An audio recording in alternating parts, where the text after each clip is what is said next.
Wel, os ywch chi droi, os fyddech chi'ch Beibl i Ioan 4, a ni edrych ar hanes yna o Grist yn siarad ar wraig o Samaria. Mae pob un o'n ni bore yma, does e'n gwybod beth yw ei sychedu i fod a syched. Ni'n mynd reddf hollol naturiol, a ni'n ffodus bod ni'n byw mewn gwlad, ble os o syched o'n ni, dim ond mynd i'r tap a'i troi ymlaen a ni'n gallu torri'n syched yn ddigon hawdd. Ond wrth gwrs, i lot o bobl yn y byd, bore yma, dyw hynny ddim yn wir. Mae'n fater bywyd y marwolaeth. Ynddo e, bod un tro ni'n bues i'n Kenya am rai wythnosau, a fyna ni'n cael dim ond hyn a hyn o ddŵr i bara i ni am y diwrnod. A ni'n cael defnyddio dim fwy, felly rhaid ni fod yn ofalus am faint o ddŵr yn defnyddio, a angen mynd pellter i fyny ôl dŵr glân. A ni'n gwybod, bod ni ddim yn tymlo bod e'n fater bywyd y marwolaeth ni, yn wir, os ni ddim yn cael digon o ddŵr, yna ni yn marw. Mae rhaid i ni gael y dŵr. Mewn gwlad sych fel Israel, yn y ganrif gyntaf, ni'n gwybod hefyd yn union beth yw ei bod a syched. Mae hanes yn bore yma am rywun sydd â syched yn dod at Iesu Grist.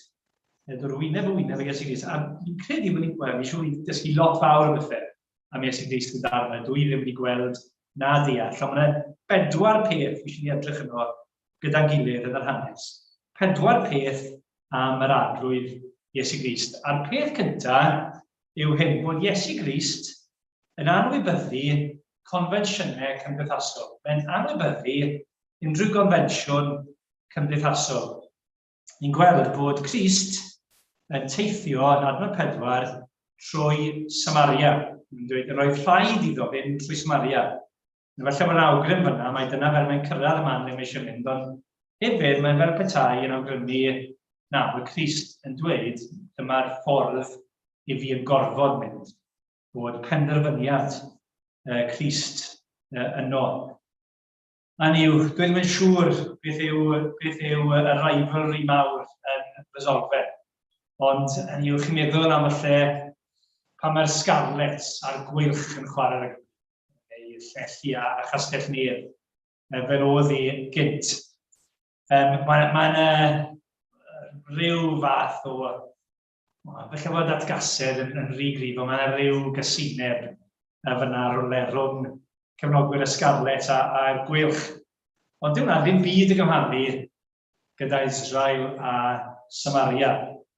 Dyn nhw ddim yn gweld llygad yn ligad. Yn wir, bod nhw'n wreiddiol, wrth gwrs, o'r un wlad, eto fan hyn, maen nhw erbyn hyn, maen nhw'n cysau gilydd. Maen nhw dan yr un gyfundrefn, dan yr Ufeiliaid, ond eto, mae yna gysineb rhwng, a gwir gysineb rhwng yr Iddewon a'r Samariaid. Chi'n cofio bod rhyw 700 gynt bod nhw wedi cael eu concro, yr Israel wedi cael eu concro, a bod credywau a thraddodiadau a syniadau yr Iddewon a'r Samariaid yn wahanu. Mae'r Samariaid yn dechrau cymysgu a chenedloedd eraill, ac mae syniadau diwnyddol, crefyddol yn wahanol. Mae'r Iddewon yn addoli yn Jerusalem, yn defnyddio'r Hen Testament cyfan fel ysgrythur. Mae'r Samariaid, y fenyw yn sôn amdano fe yn adnod 21. Mae'n sôn amdano fe yn adnod 19, 20 edrych. Yn anafiaid yn addoli ar y mynydd hwn, yn addoli ar mynydd Gerizim. A mae dyn nhw, just y Pentateuch, y 5 llyfr cyntaf yr Hen Testament. Maen nhw'n darllen fel ysgrythur. Yn wir, mae'r Iddewon yn credu, hyd yn oed os chi'n cyffwrdd gyda Samariad, neu hyd yn oed rhannu un llestri, bod hynny yn neu chi yn aflan. Neu chi'n cofio falle yn ystod y cyfnod clo cyntaf yna, pan oedd Covid. A o'n i, os ni'n cerdded ar y stryd, a rhywun yn ei gerdded ato fi, felly yna'r person yn croesi'r hewl i gadw bant.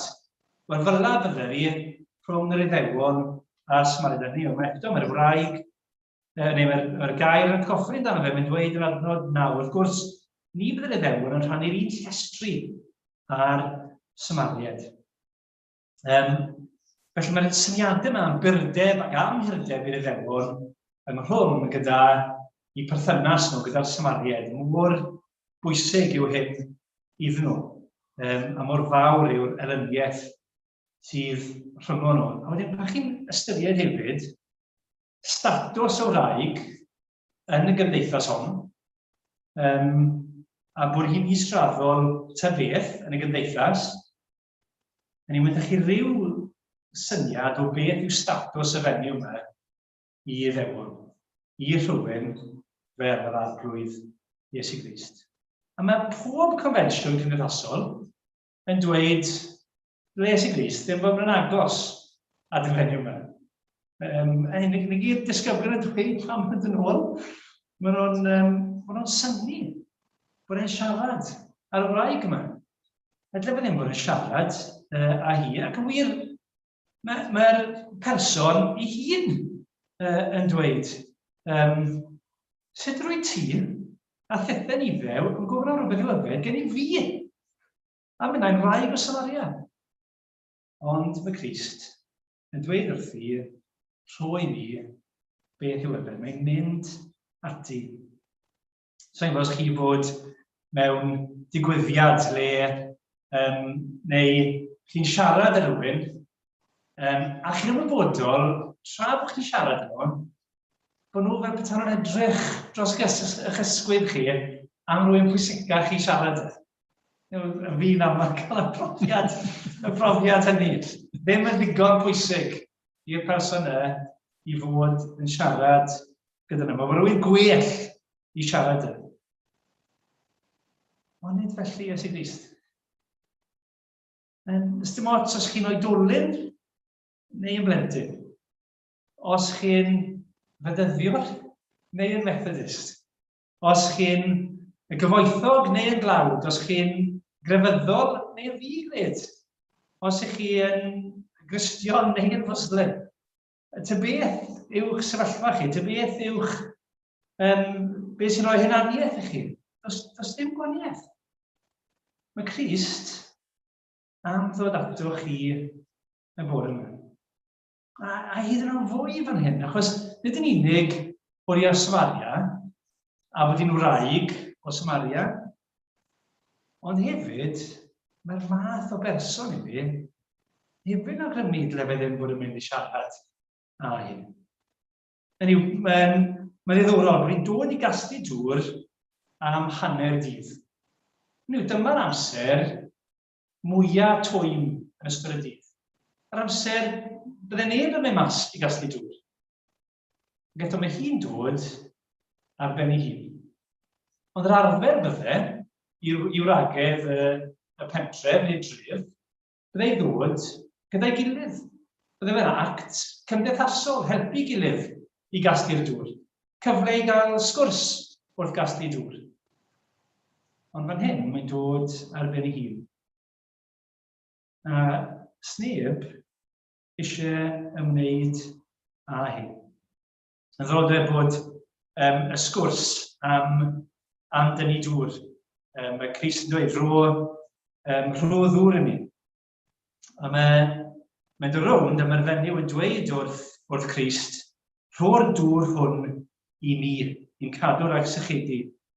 A mae'n ddiddorol beth mae Crist yn dweud.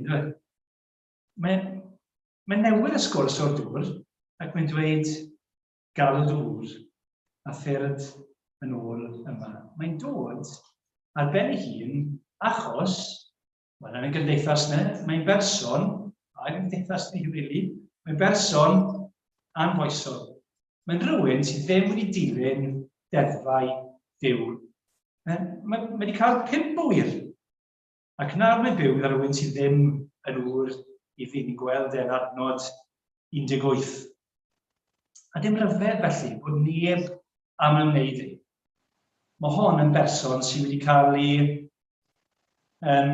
I anwybyddu gan ei chymdeithas ei hun hyd yn oed.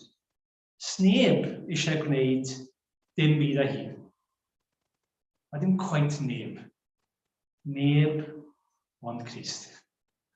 Mae Crist a diddordeb ni. Hon mae'r un, mae creawdwr y bydysawd yn dod ati y diwrnod yma. Does dim enw gyda ni ar ei chyfer ni. Does dim cymuned mewn rhan agos ohono. Felly mae'n hi'n tymlo, mae dim gwerth iddi hun fel person, ond mae'n werthfawr i Grist. Ac felly mae bob un o'n ni i'n werthfawr i Grist. A mae eisiau ymwneud â ni ac ymyrryd yn ein bywydau ni.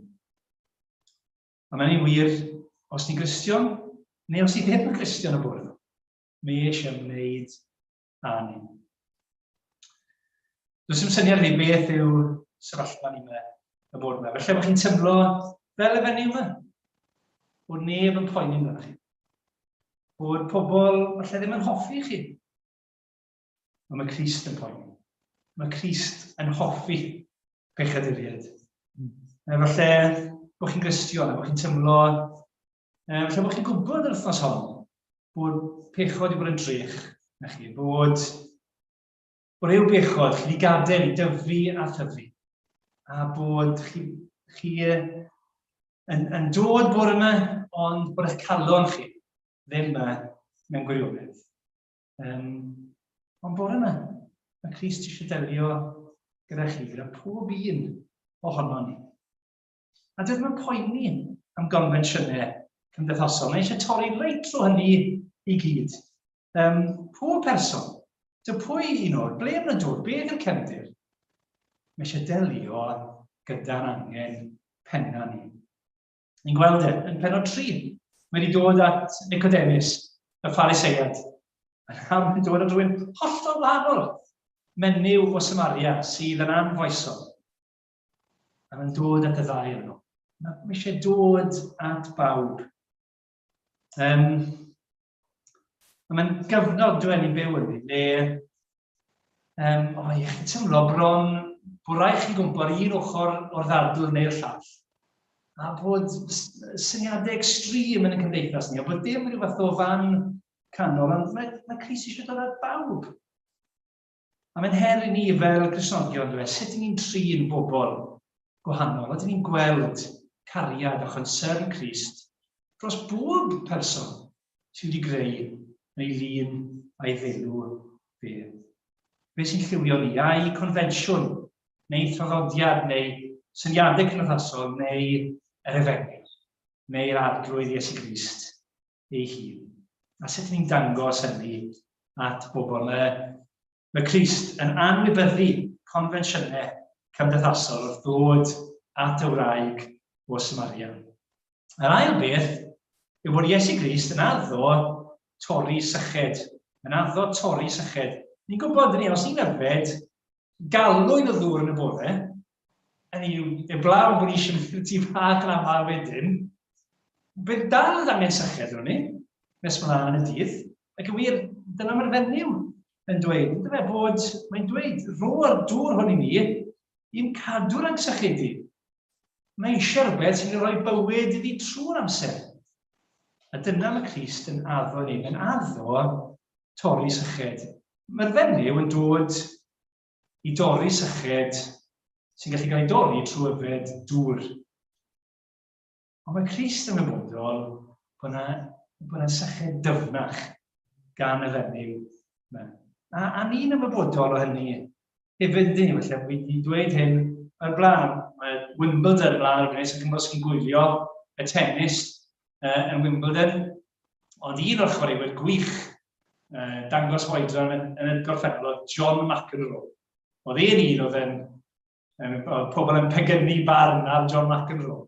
Ond oedd e'n chwaraewr hyfryd i wylio pan mae'n chwarae ar ei orau ddim cwmpa mas gyda pobl. Ond os chi'n darllen i lyfrau, i biograffiadau, o oedran eitha ifanc, oedd eisiau bod y chwaraewr gorau yn y byd, y number one in the world. Dyna i nod e. A chi'n darllen y llyfr, a chi'n gweld e, mae'n agosach, a mae'n cyrraedd y top. Ac wrth gwrs, dyn nhw'n gwybod ble i fynd. Dyn nhw'n gwybod beth i wneud nesaf ar Gwynfrwyn, gallai fi bod yn world number 1 am blynyddoedd. Ond nath I fywyd mewn lot o ffyrdd cwmpo I ddarnau rhywbeth, achos oedd wedi cyrraedd, oedd yna mae hyn bod e'n torri syched a gyda mae'n cyrraedd a gweld, mae dal y syched yna fi.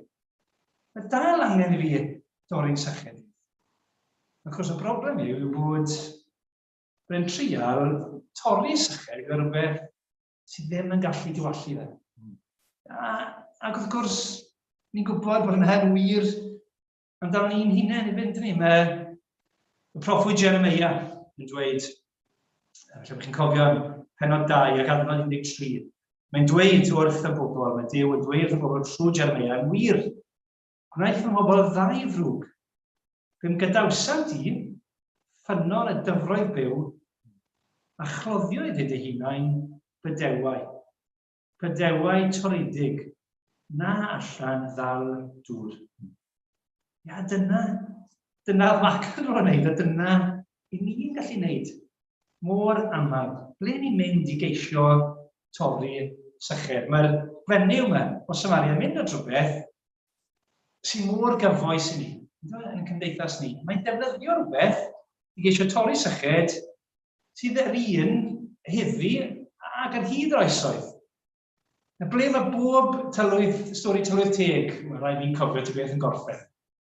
Wel, gyda phriodas a maen nhw'n byw yn hapus beth bythoedd. Hynny, does dim sôn am y bywyd ar ôl priodas. Hynny, mae'r priodas yn golygu dyna fi. Mae pawb yn hapus nawr. Mae cariad wedi I ddarganfod. A dyna mae'r fenyw yma ni. Mae'n ceisio torri syched gyda chariad. Mi'n cael yr holl ganeuon cariad yna sydd yn llanw ewyrs y radio. Love conquers everything. Neu all you need is love. A mae ddealladwy ynddi. Ac mae gariad yn rhodd gan ddew I ni. Mae nhw'n hoff feirdd yn Saesneg. Philip Larkin. Dwi'n meddwl e'n ddyn pleserus, ond mae barddoniaeth yn wych. A mae dweud gerdd o'r nhw Love Songs in Age. A mae'n sôn am fenyw sydd yn weddw ac mae'n darganfod sheet music ar gyfer y piano. Ac mae'n wedi cael ei nghofio amdano. A nawr mae'n agor nhw eto ac yn atgoffa I hunan o'r gerddoriaeth ac o'r geiriau. A mae'n dweud bod gobaith yn ffynnu yn ddi, yn ffrydio yn ddi. Mae'n dweud spread out like a spring woken tree. Llawn bywyd a gobaith. A mae'n dweud bod y caneuon still promising to solve, to satisfy, to set unchangeably in order. A dyna mae cariad yn addwyn, to solve, to satisfy, to set unchangeably in order. Ond mae Larkin yn bach o pessimist. A mae'n dweud, erbyn diwedd y gerdd, mae'n dweud, so to pile them back, to cry, was hard, without lamely admitting it did not do so then, and could not now. Mae hi'n gweld, mae'r bardd yn gweld. Mae'r gobeith yna caneuon, ond y reality yw bod y pethau yma ddim yn diwallu, bod nhw ddim yn torri ein syched ni. Mae'n deall yn iawn, a dyma'r fenyw yma. Mae'n mynd at bydew torridig o Jeremia yn sôn amdano.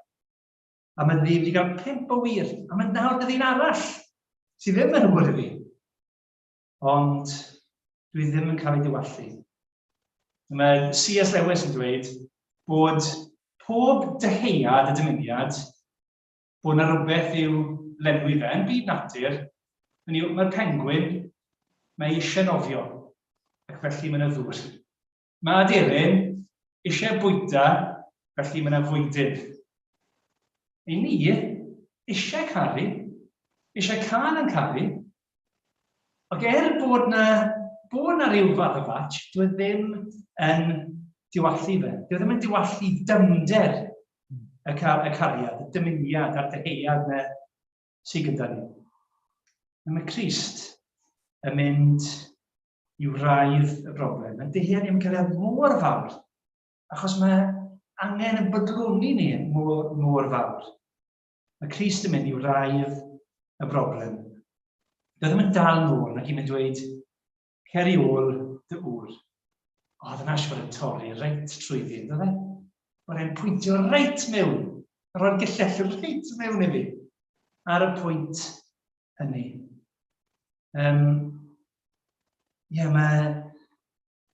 Mae cariad yn rhywbeth mae'n defnyddio i dorri syched, ond ni'n gweld bod Crist yn mynd ar ôl beth sydd wir angen arni. Wedi cael ei creu i garu Duw.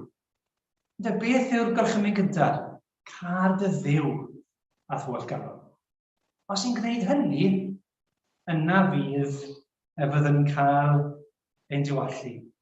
Na dim mynd ar ôl pydew trydydd, beth oedd Jeremia yn dweud, bod Duw wedi rhoi ffynon y dyfroedd byw i ni. Mae fyny wedi troi chefn ar Dduw.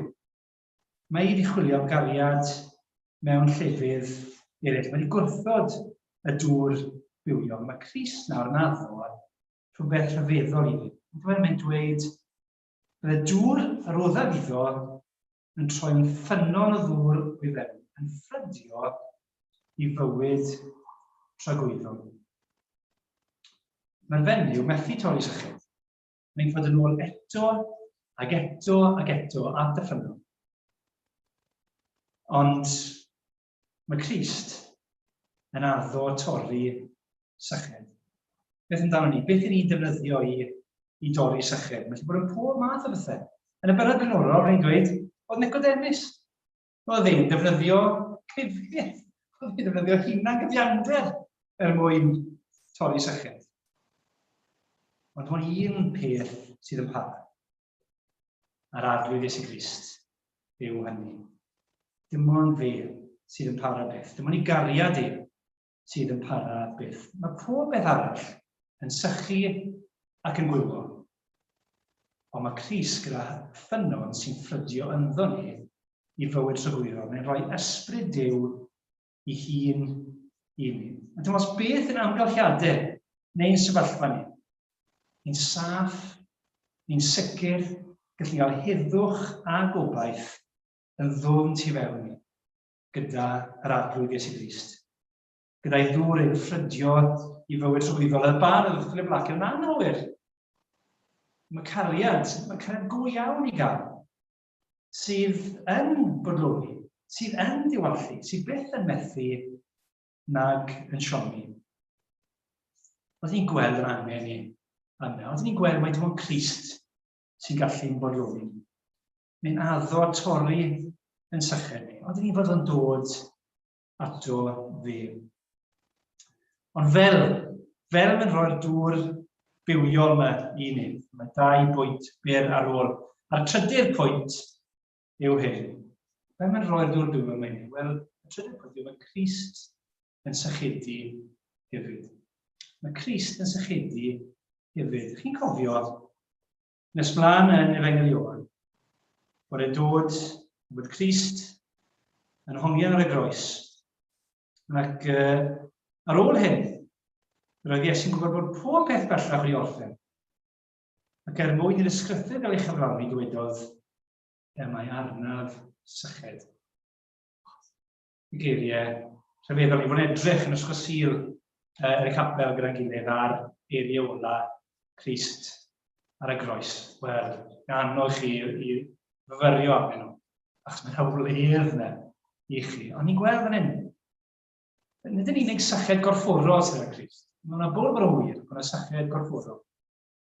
Ond hefyd, mae e'n sychedu am gariad. Yn y foment yna, yr hwn oedd wedi bod gyda Duw ers cyn bod amser. Ers tragwyddoldeb mewn perthynas perffaith gyda Duw y Tad. A dim byd mwy gwerthfawr i Duw y Tad na Duw y Mab.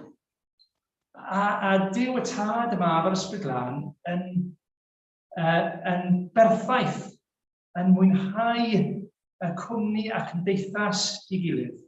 A'r tad, neu'r mab yn cael ei ddiwallu gan y tad trwy ers tragwyddoldeb. Ac eto fan hyn, mae'n deirawr o dywallwch wybod. A'r Duw y tad wedi troi gefen ar y mab ac wedi arllwys hyd a gofaint ar gyfer ein pechod ni arno fi, ar gyfer pechod y fenyw yma ar yr arwydd Iesu Grist. Ni ddim yn gallu dychmygu na deall beth oedd hynny'n golygu i'r tad na'r mab. A dim rhyfedd wrth i'r amser oedd wedi ben. Bod Crist yn dweud, mae arnaf syched. Syched am gariad perffaith y tad. Mae Duw yn cymryd ein pechod ni o ddifri. A mae rhaid bod yna gosb am ein pechod ni. A mae yna gost am ein pechod ni. Yn cofio tro cyntaf nes I warchod. Oedd y ffred bydd yn hun, oedd 3 o fechgyn mewn byw yn y gornel, a nes I warchod dros y bechgyn, a nes I gyrraedd nhw'n chwarae pêl-drod tu allan, a nes I roi allai gael shot, a gymryd I shot y bêl reit trwy ffenest. Fe chreiad gwych i'r gwarchod y plant. Wrth gwrs, oedd yna gost I dalu. O'n I wedi torri'r ffenest. A hyd yn oed o'n i'n talu'r gost, neu, oedd y tad, y plant yna, oedd e'n dweud, na I dalu'r gost. Ond oedd y gost I dalu. Mae Paul yn dweud, mae C.S. Lewis yn dweud, mae pawb yn hoffi y syniad o feriant tan bod yn gorfod maddau rhywbeth. Achos mae'n gostus. Mae rhaid bod yna gost. A fan hyn, ni yn gwybod talu'r gost, neu mae rhywun yn gwybod talu'r gost dros nhw am ein pechod ni. A rhyfeddol, mae Crist yn sychedu am gariad y tad o bod ni'n cael torri'n syched ni am y tad. A mae'r peth yn rhyfeddol. Dyna hyd a lled cariad Crist ar ein cyfer ni. Bod ni nawr yn cael mwynhau cariad y tad at y mab. Bod ni'n cael bod yn blant pan mae Duw yn ein gweld ni. Ddim yn gweld ein pechod ni, mae'n gweld y mab. A mae'n arllwys I gariad allan arno ni. Wel, diolch iddo fe am hynny. Dim yn rhyfedd bod Crist yn dweud bod e'n gallu rhoi dŵr sydd yn troi yn ffynnon o ddŵr o'i fewn yn ffrydio I fywyd tragweddol.